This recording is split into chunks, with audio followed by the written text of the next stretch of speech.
ميشيل في الوايت لوتس طالعة ان هي قعدت تحكي لاصحابها على قد ايه بتحب جوزها، وما بيشبعوش من بعض، ومش مصدقة ازاي هما اتخلقوا لبعض، وراحت في الرحلة اقامت علاقة تانية. طب ليه ده ممكن يحصل؟ اقول لكم.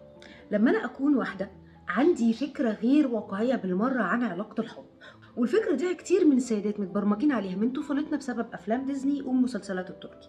ان مفهوم يعني الحب ان احنا بنحب بعض قوي وطول النهار بنفكر في بعض وبنتكلم عن بعض وشويه حاجات كده ملهاش اي علاقه بالواقع. فابدا ادخل علاقه الاقي ان العلاقه عاديه جدا، بس هي الفكره ان انا خلاص اتجوزت ومفروض ان انت اللي حقق معاه القصه اللي جوه دماغي، فانا مش هتراجع.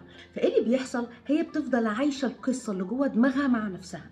ودول بنشوف لهم بوست كتير قوي على السوشيال ميديا، تلاقي واحده بتشير قد ايه هي سعيده وبتحبه وشي سو لاكي وتقعد تكتب فيه حاجات، وعلى ارض الواقع بتلاقيها مصاحبه واحد عليه، او على ارض الواقع بنلاقيها واحده مش مبسوطه ومش سعيده جدا، وده بيبان عندنا في السيشنز. طب انا ليه برغم كل المشاعر دي هفضل اعمل الشو اللي انا بعمله قدام الناس ده؟ لان للاسف انا مش قادره اتقبل الشكل الواقعي للعلاقه اللي انا فيها. انا عايزه اعيش القصه اللي جوه دماغي.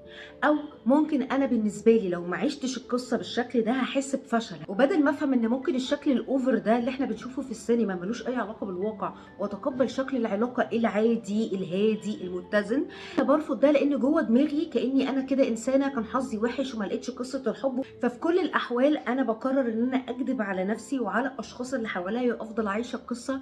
امتى بقى الشخص يخرج من الخيال ده ويرجع للواقع ويعيش حياه طبيعيه؟ لما هو يقرر يتقبل ان هو ده الواقع، ويشوف المشكله ليها علاقه بمعتقداته الغير واقعيه عن الحب، ولا العلاقه اللي انا فيها مش بتفولفل النيدز اللي عندي، فخلاص يبقى انا محتاج اخد قرار ليه علاقه بالعلاقه دي علشان اشوف لو انا هلاقي علاقه تانية تفولفل النيدز بتاعتي. من هنا لغايه لما ده يحصل هيفضل عايش في القصه الرهيبه، علشان الشخص مش قادر يواجه الواقع الحقيقي اللي هو عايشه.